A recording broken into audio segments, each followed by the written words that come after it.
Welcome back to Mystery Minds, the channel where we dive into the darkest corners of true crime, uncovering stories that shock, intrigue, and leave us questioning the world around us. In today's case, we unravel an international criminal network hidden in plain sight, a chilling operation that combined two unlikely elements, pizza and heroin. This is the story of the Pizza Connection. A tale of deceit, betrayal, and cold-blooded ambition. This case reveals how an innocuous restaurant chain became the epicenter of a smuggling empire. How could something as simple as a pizza delivery hide millions of dollars worth of narcotics? And how did a seemingly loyal network crumble under pressure? Stay with us as we unravel the dark and gripping story of the Pizza Connection.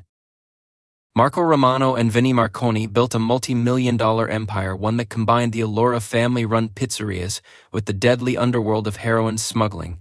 What seemed like a perfect front for legitimate business was anything but. Behind every pizza slice and every delivery, a dark, dangerous secret was brewing. But when a single mistake sparked an investigation that stretched across 2 continents, everything came crashing down. Who would have thought that a simple pizza connection could unravel one of the most sophisticated drug operations in history? This is the story of betrayal, deception, and a web of crime that few ever saw coming. It began in the bustling streets of Palermo, Sicily, where the scent of freshly baked bread and simmering tomato sauce wafted through narrow cobblestone alleys. Among the many pizzerias dotting the area was La Bella Vita, a quaint family-owned restaurant. For decades, it had been a beloved neighborhood spot known for its thin-crust pizza and warm atmosphere. To the untrained eye, it was nothing more than a modest eatery, where families gathered and locals sought comfort food. But beneath its unassuming exterior, La Bella Vita harbored a secret that would eventually unravel into an international criminal scandal. The restaurant's owner, Marco Romano, was a man who commanded respect. With his charismatic demeanor and reputation for generosity, he had won the trust and admiration of his community. Marco's past, however, was far more complex than most knew. He had grown up in the shadow of the Sicilian Mafia, a network infamous for its ruthless control over drugs, extortion, and smuggling. Though Marco started as a baker's son, he soon climbed the ranks of the criminal underworld, earning a reputation for his sharp instincts and ability to remain invisible to law enforcement. By the 1980s, Marco had turned his humble pizzeria into the hub of a sophisticated smuggling operation. The idea was deceptively simple and brilliantly effective. Heroin was packed into vacuum-sealed packets, which were then concealed inside shipments of seemingly ordinary pizza ingredients, cans of tomato sauce, bags of flour, and blocks of mozzarella. These shipments were sent from Sicily to the United States, where they were distributed to a network of pizzerias that acted as fronts for the operation. The mastermind behind the American side of the operation was Vinnie Marconi, a fast-talking entrepreneur with a knack for turning small pizza joints into thriving businesses. Based in New York City, Vinnie owned a string of pizzerias in bustling neighborhoods, each one more successful than the last. His outward image was that of a self-made man who had worked tirelessly to achieve the American dream. But behind closed doors, Vinnie was deeply entrenched in organized crime, using his restaurants as distribution centers for heroin supplied by Marco's network. The partnership between Marco and Vinnie was a perfect match. Marco provided the product, leveraging his Sicilian connections to source high-quality heroin, while Vinnie handled the logistics, ensuring the drugs reached their final destination without detection. The operation was designed to be nearly foolproof. Ingredients for pizza were considered mundane by customs officials, and the Syndicate used legitimate invoices and forged shipping documents to avoid suspicion. Even the restaurants themselves played a role in laundering the profits, funneling drug money through seemingly legitimate sales. For years, the system worked flawlessly. The heroin flowed steadily from Sicily to New York, and the Syndicate raked in millions of dollars. Marco used his earnings to expand his empire in Europe, investing in luxury properties and offshore accounts. Vinnie, on the other hand, enjoyed the high life in Manhattan, attending lavish parties and surrounding himself with a loyal circle of associates. However, as the operation grew, so did its risks. The demand for heroin surged in the United States during the 1980s, fueled by a growing epidemic that devastated urban communities. The increased volume of shipments made the network more vulnerable to detection, and Marco and Vinnie were well aware that a single mistake could expose their empire. Despite their caution, greed began to creep into the operation. Marco wanted more control over the American side of the business, while Vinnie grew frustrated with the increasing demands from his Sicilian counterparts. Their once solid partnership began to show signs of strain, but neither man could afford to walk away. The profits were too high, and the stakes were too great. Behind the scenes, cracks were already forming. Unbeknownst to Marco, some of his shipments had started to raise red flags with customs officials in Italy. The Syndicate had also begun recruiting lower-level operatives who were less disciplined and more likely to make mistakes.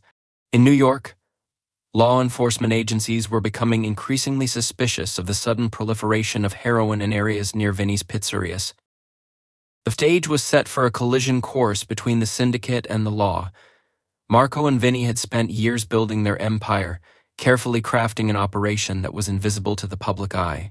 But the threads of their criminal enterprise were beginning to unravel, and neither man could see the storm that was heading their way. The first crack in the Syndicate's armor came from an unexpected source, a vigilant customs officer in Naples. Officer Alessia Marino had always prided herself on her attention to detail, a quality that had served her well in her decade-long career inspecting shipments at the port. On a routine day in the spring of 1986, she was tasked with inspecting a large shipment of canned goods bound for New York.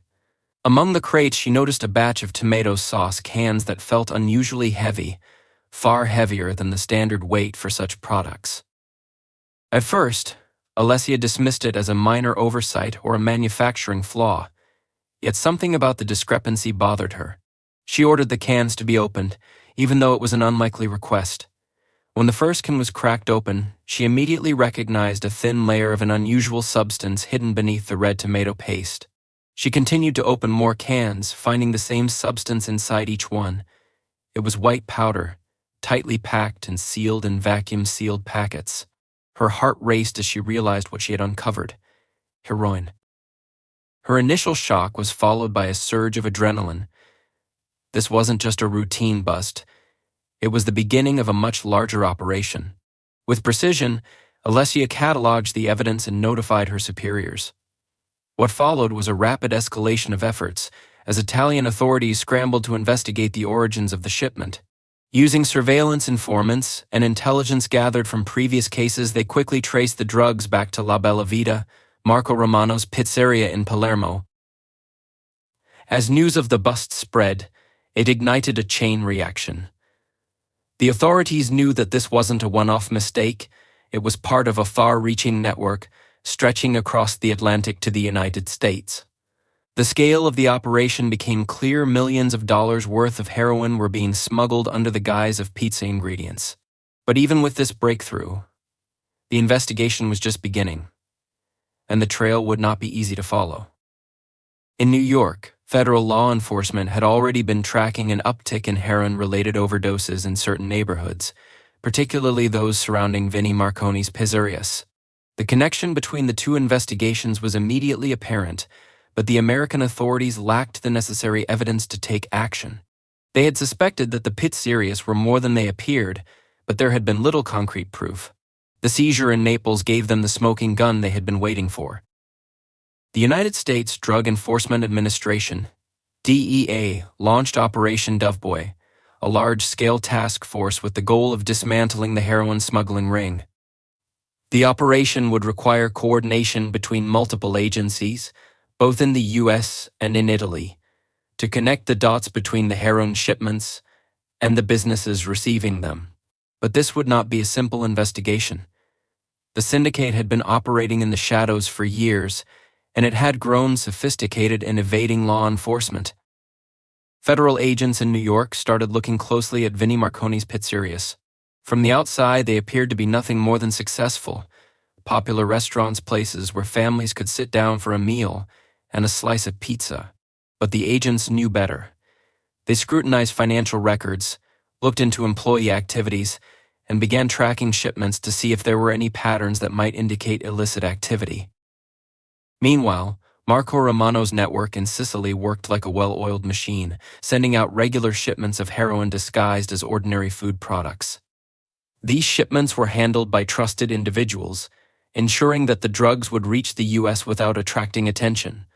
But as the investigation progressed, agents learned that the Syndicate's operations were much more complicated than they had initially imagined. A breakthrough came when a confidential informant, someone who had worked as a low-level courier for the Syndicate, came forward with critical information. He revealed how the heroin was hidden in seemingly innocuous food products.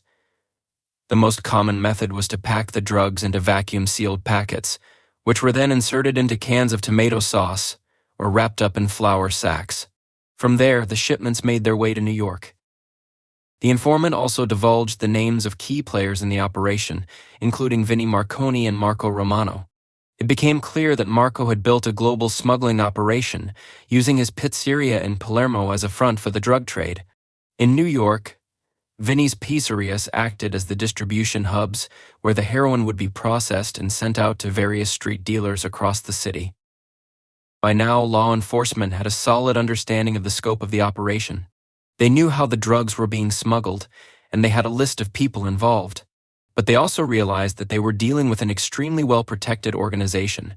Marco and Vinnie had surrounded themselves with loyal, tightly knit groups of associates who would stop at nothing to protect the Syndicate's interests. As the investigation deepened, so did the sense of urgency. Authorities knew that with each passing day, the Syndicate was getting closer to discovering that their operation was under surveillance. Every moment counted. Law enforcement moved quickly, setting up wiretaps, conducting surveillance on key locations, and even inserting undercover agents into the pizzerias themselves.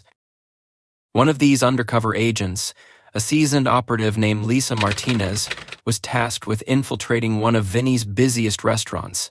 Posing as a waitress, she quickly gained the trust of the staff.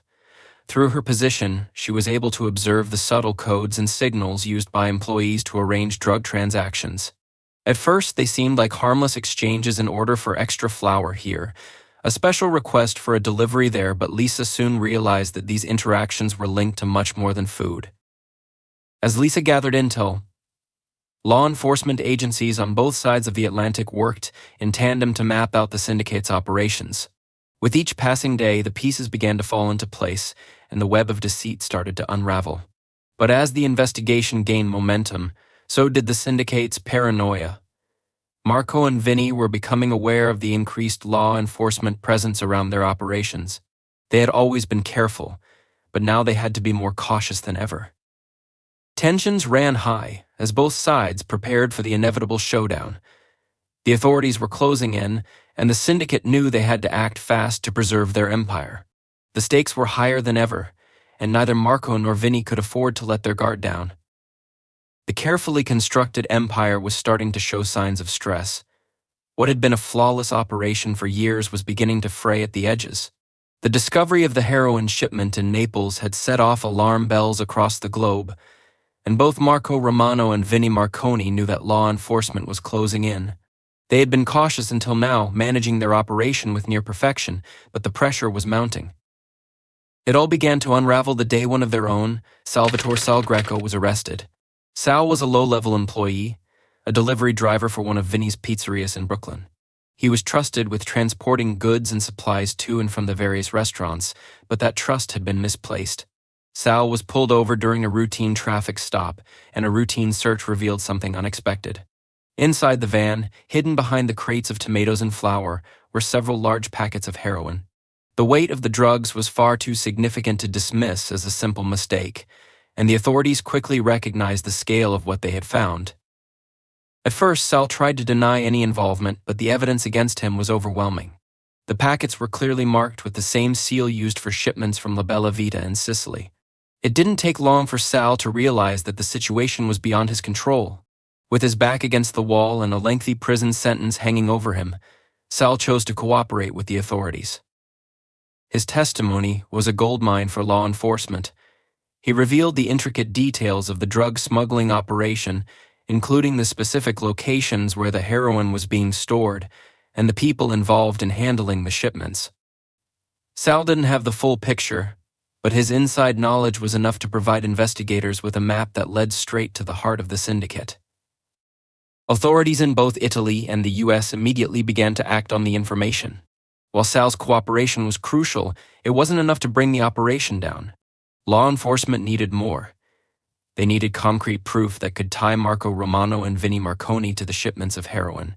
To achieve that, they would have to go further into the inner workings of the pizzerias, the trusted network of employees, and the money laundering that had been carefully hidden beneath the surface.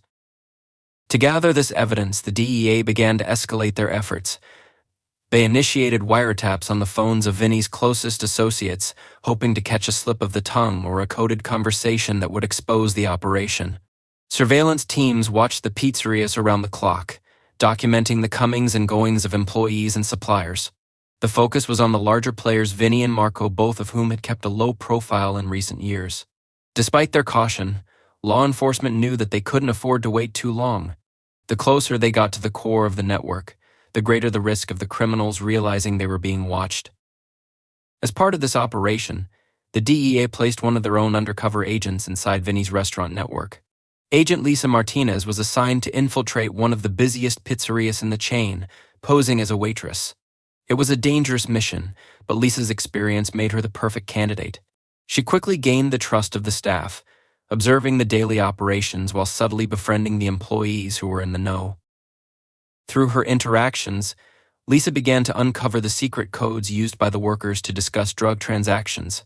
What had appeared to be innocent conversations about extra orders of cheese or special deliveries soon revealed themselves to be linked to the heroin trade. She overheard workers talking about extra flour deliveries and special requests in hushed tones, phrases that had double meanings in the world of smuggling. She learned how the heroin was hidden in the shipments tucked inside layers of flour and canned goods, disguised in plain sight as ordinary food products. Each delivery seemed routine, but beneath the surface, something far darker was going on. Lisa passed on every bit of information she could gather, feeding it back to the investigation team. The more she learned, the clearer it became that this was not just a drug operation, it was a well-oiled machine designed to operate beneath the radar of authorities. The Syndicate had built an empire that was incredibly difficult to infiltrate, and it was becoming increasingly clear that the operation had been running undetected for far too long. As the investigation continued to gather momentum, Marco and Vinnie's network began to show signs of strain. Vinnie, ever the businessman, was beginning to grow anxious. He had always known that law enforcement would eventually catch on to his operations, but the reality of it was becoming all too real. Paranoia began to settle in.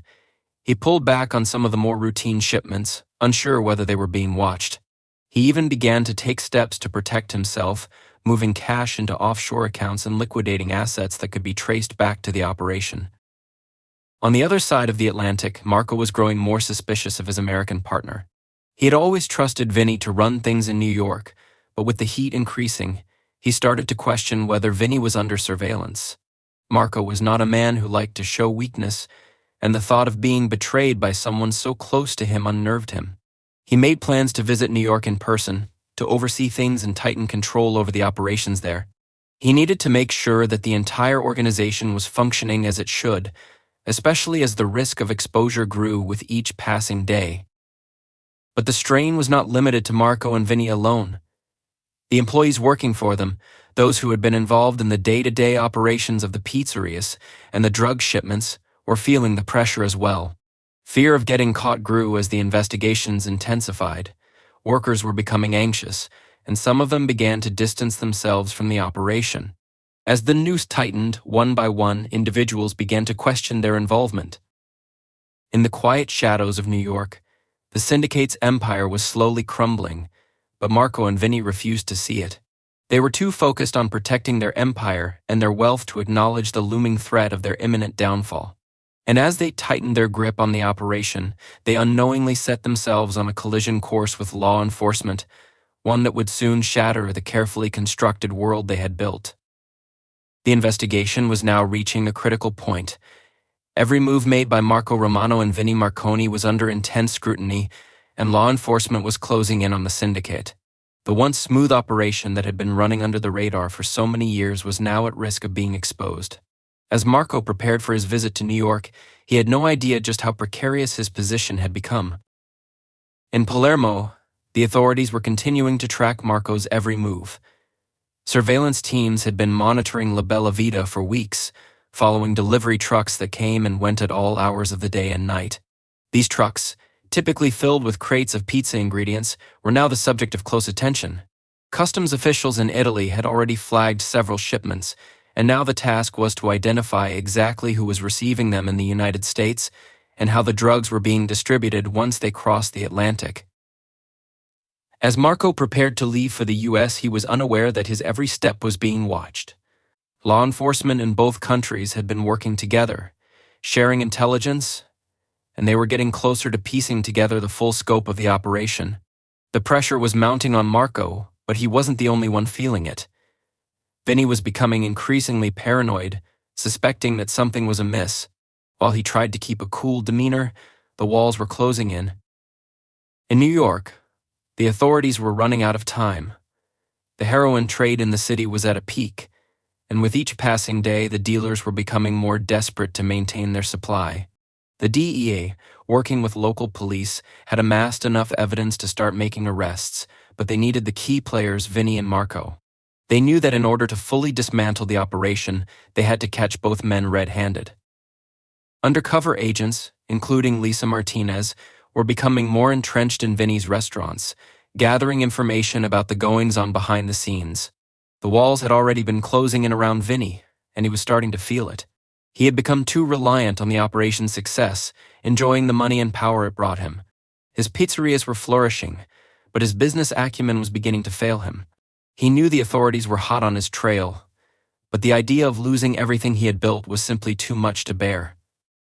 Lisa, now deeply embedded within Vinnie's network, had been observing the movements of his associates for weeks. She had come to learn the coded language they used to discuss the distribution of heroin, but she was also beginning to see the cracks in their operation. More employees had begun to act nervous, and she noticed that the usual shipments had become more erratic. The pizzerias, once bustling with customers and orders, now had a nervous energy to them. Workers seemed to whisper more frequently, making sure their conversations were private. Lisa knew the final bust was imminent, but she couldn't shake the feeling that something big was about to happen, something that would change everything. The authorities had an undeniable advantage now. They had mapped out the entire distribution network, from the docks of Palermo to the pizzerias in New York. They knew who was involved, where the drugs were hidden, and how the money was being laundered. Yet, as they prepared for the final takedown, they also knew that Marco and Vinnie were no ordinary criminals. They were shrewd, resourceful, and willing to go to extreme lengths to protect their empire. The risk was high, and law enforcement had to ensure that they had every angle covered. The final key piece of evidence came from an unexpected source.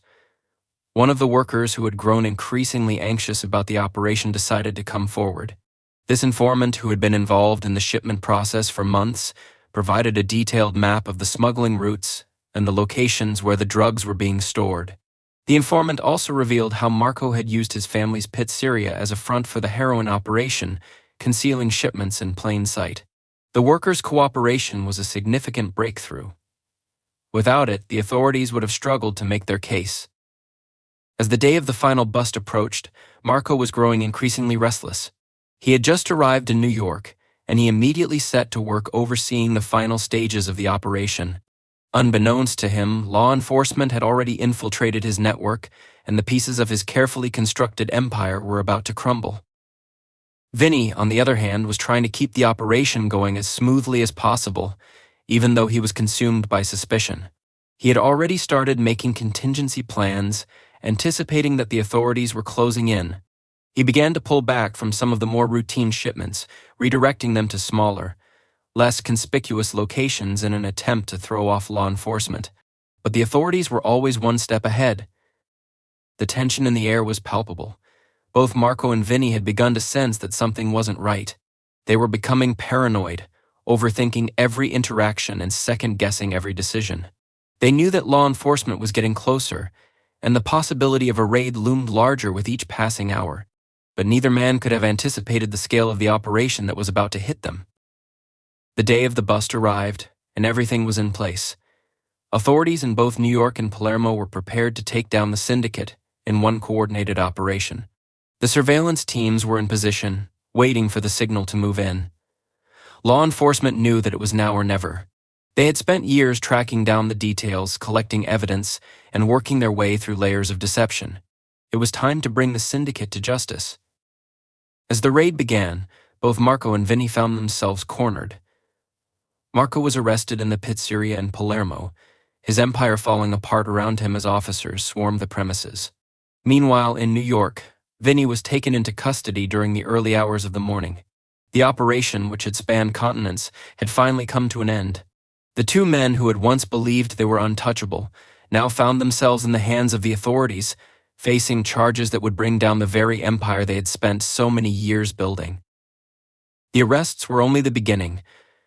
What followed was a massive trial that would expose the full extent of the operation, from the small pizzerias in New York to the illicit heroin trade stretching all the way to Sicily. Marco and Vinnie would soon face the consequences of their actions, and their downfall marked the end of one of the most sophisticated drug smuggling operations in history. But as the dust settled, the authorities knew that the fight was far from over. The Syndicate may have fallen, but its impact would continue to reverberate across both continents for years to come. In Palermo, Marco's arrest had sent shockwaves through his network. His once loyal associates were now facing a choice: cooperate with the authorities or face the consequences. Some decided to cut ties and disappear, knowing that the heat would be too much to endure. Others, like some of the middlemen and couriers who had been involved in moving the drugs, saw an opportunity to minimize their sentences by providing information. As the authorities sifted through the details, they uncovered more names, more locations, and more shipments that had gone unnoticed by investigators for years. It was clear that Marco had been just one part of a much larger system, a cog in a machine that spanned both sides of the Atlantic. In New York, Vinnie's arrest had sent a ripple of panic through his pizzeria network. The business that had once seemed untouchable now appeared to be crumbling. What Vinnie hadn't anticipated was that some of his employees, already fearful of getting caught in the crackdown, would turn on him. They began to talk, revealing critical details of how the heroin was distributed, stored, and delivered. The pizzerias, which had served as fronts for the drug trade, had all but turned into ticking time bombs. Each location was now under intense scrutiny, as investigators sought to find connections between the heroin stash hidden in plain sight and the money laundering schemes that allowed the operation to thrive for so long. As the trials began, Marco and Vinnie found themselves in a harsh reality. They were no longer the untouchable figures they once were. Their once loyal circle of associates had scattered, and those who remained were now forced to testify against them. The trials were intense, with evidence mounting against the two men, revealing the full extent of their criminal empire. For Marco, the trial in Italy was particularly damning. The prosecution had built a rock-solid case, using evidence collected from both Palermo and New York, as well as the testimonies of those who had worked for him. Witnesses described in detail the process of smuggling heroin into the U.S. through the guise of food products. They recounted how Marco's operation had used legitimate shipping channels to transport the drugs, and how his pizzeria was the epicenter of the trade. In New York, Vinnie's trial was no less intense. The evidence against him was overwhelming, with the DEA and local authorities presenting a clear case that tied him directly to the heroin trade. His pizzerias had been at the center of the distribution network, and the money laundering schemes he had orchestrated were carefully detailed in the court documents. The amount of heroin that had passed through his hands, disguised as pizza ingredients, shocked even the most seasoned investigators. He had built an empire in plain sight, using the guise of a legitimate business to cover up his illicit dealings. But the trials were far from simple. As each piece of the puzzle fell into place, more questions arose. Who were the key players behind Marco and Vinnie? Who had been helping them launder the money? And who had been facilitating the shipments on both sides of the Atlantic? The arrests of Marco and Vinnie had exposed only a small fraction of the operation, and now investigators were left to hunt down the remaining members of the syndicate. The question on everyone's mind was whether the authorities could completely dismantle the operation, or if there were still hidden networks operating in the shadows. While Marco and Vinnie faced the consequences of their actions, they were not the only ones who paid the price. The syndicate's collapse had sent ripples through the streets of New York, where the heroin epidemic had begun to spiral out of control. With the heroin shipments from La Bella Vita no longer making their way to the city's dealers, other criminal organizations began to step in to fill the void.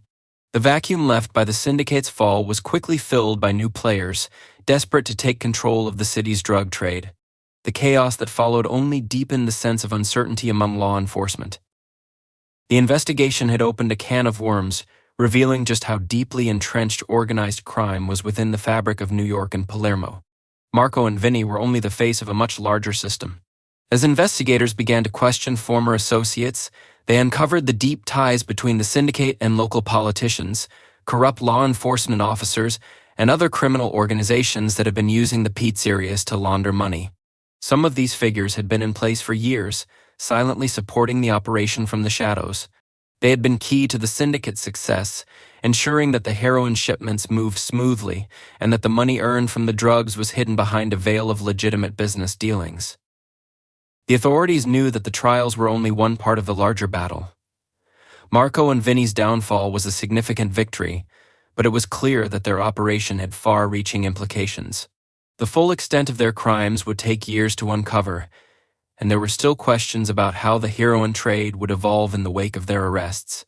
Would other criminal organizations rise to take their place, or could law enforcement finally dismantle the entire network? As Marco and Vinnie were sentenced to long prison terms, the investigation continued. But the smuggling ring's collapse was not the end of the story. The effects of their operation would continue to be felt for years to come. The heroin trade in New York, while temporarily disrupted, would eventually find its footing again, and the cycle of crime and addiction would carry on. In the end, the true cost of Marco and Vinnie's empire was not just measured in heroin seized or arrests, it was measured in the lives shattered by the drugs they had smuggled, and the generations of criminals they had left behind. The story of the pizza connection was over, but its legacy lingered, a reminder of how deeply organized crime could infiltrate the most unsuspecting places, and how long it could take for the truth to come to light. The authorities had won a significant battle, but the war was far from over. Thank you for watching this episode of Mystery Minds. If you enjoyed this story and want to hear more chilling tales from the world of true crime, don't forget to like, subscribe, and hit the notification bell. Stay curious, stay vigilant, and we'll see you next time on Mystery Minds.